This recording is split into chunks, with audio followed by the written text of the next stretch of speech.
విశాఖపట్నం మా ఉత్తరాంధ్ర ప్రజలు కూడా ఎంత అమాయకులంటే విశాఖపట్నాన్ని రాజధాని ఇస్తామంటే ఓట్లు వేయలేదు. కానీ ఇలాంటి యోగా కార్యక్రమం ఒకటి పెడితే పొంగిపోతారు, లేదా బీచ్ ఫెస్టివల్ ఏదో పెడితే పొంగిపోతారు, అరకులో 4 బెలూన్లు ఎగరేస్తే పొంగిపోతారు. ఇలా చిన్న చిన్న ఆనందాలకి మేము ఈ ఉత్తరాంధ్ర ప్రాంత ప్రజలు ఆశపడతారు. ఆ ఆశని ఆయన ఉపయోగించుకునేటువంటి పరిస్థితి. డబ్బంతా అమరావతిలో, హంగామా అంతా విశాఖపట్నంలో. మీకు అన్ని ప్రపంచ స్థాయి కార్యక్రమాలకు వేదిక విశాఖపట్నం కావాలి, ఉత్తరాంధ్ర కావాలి. కానీ మీరు పెట్టుబడి పెట్టడానికి, ప్రభుత్వం డబ్బులు ఖర్చు పెట్టడానికి, ఇక్కడ వ్యవస్థల్ని లేదా ఈ ప్రాంతాన్ని అభివృద్ధి చేయడానికి మాత్రం మీకు విశాఖపట్నం అవసరం లేదు, ఉత్తరాంధ్ర అవసరం లేదు. చెప్పానండి, ఈ 13 మాసాల్లో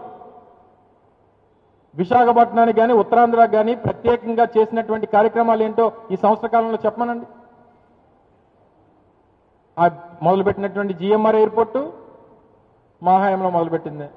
జరుగుతున్నటువంటి ఇక్కడ మాల్ నిర్మాణం జరుగుతూ ఉంది, ఇనార్బిట్ మాల్, అది మా హయాంలో తీసుకుని వచ్చింది.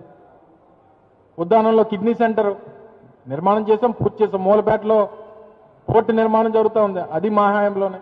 మెడికల్ కాలేజ్ నిర్మాణం జరుగుతూ ఉన్నాయి, అది మేము చేసిందే. ఇంజనీరింగ్ కాలేజీలు, ట్రైబల్ ఇంజనీరింగ్ కాలేజీలు, సెంట్రల్ యూనివర్సిటీ, ఇవన్నీ మా హయాంలో జరిగినవే. మీరు ఈ సంవత్సర కాలంలో ఇగో ఈ ప్రాజెక్టు, ఈ కార్యక్రమం ఈ ప్రాంతానికి, ఉత్తరాంధ్ర ప్రాంతానికి ఇచ్చేసామని చెప్పానండి. కూటమి ప్రభుత్వంలో ఉన్నటువంటి ఏ నాయకుడని చెప్పానండి. చెప్పడానికి ఏం లేదు, ఎందుకంటే ఏం చేయలేదు కాబట్టి. ఇగో ఈ యాడ్ ఏదో ఇచ్చారు మొన్న, ఇది 12వ తారీఖున మాట్లాడదాం అనుకున్నా. ఆ రోజు ఆ ఫ్లైట్ ఇన్సిడెంట్ అయ్యి మాట్లాడలేకపోయింది. ఇది 12వ తారీఖున వచ్చినటువంటి ప్రభుత్వ ప్రకటన, ఇది ప్రభుత్వం ఇచ్చినటువంటి యాడ్.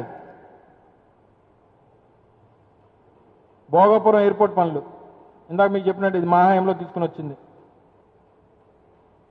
ఓర్వకల్ పారిశ్రామిక కారిడార్ కానీ, కడప జిల్లా కొప్పర్తి ఇది కానీ, స్టీల్ ప్లాంట్ ప్రైవేటైజ్ చేస్తారు.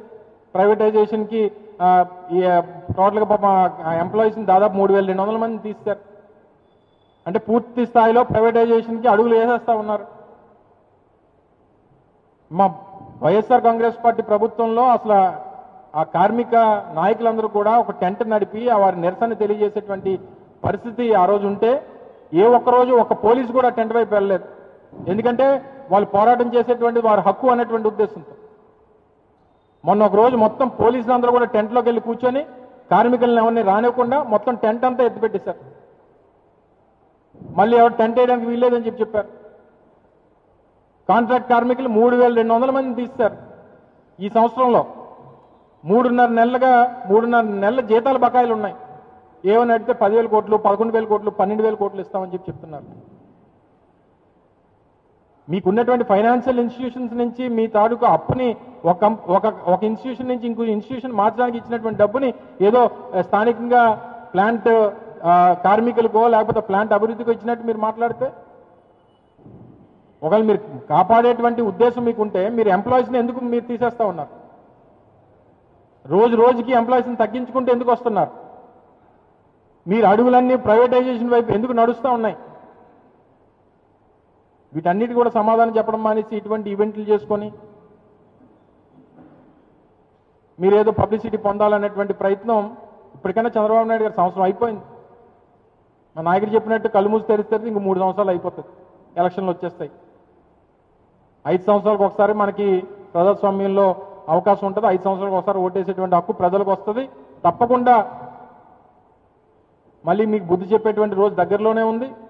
మీరు ఇప్పటికన్నా ప్రజలకు ఇచ్చినటువంటి హామీల్ని నిలబెట్టుకునేటువంటి దానికి మీరు తాపత్రయపడండి.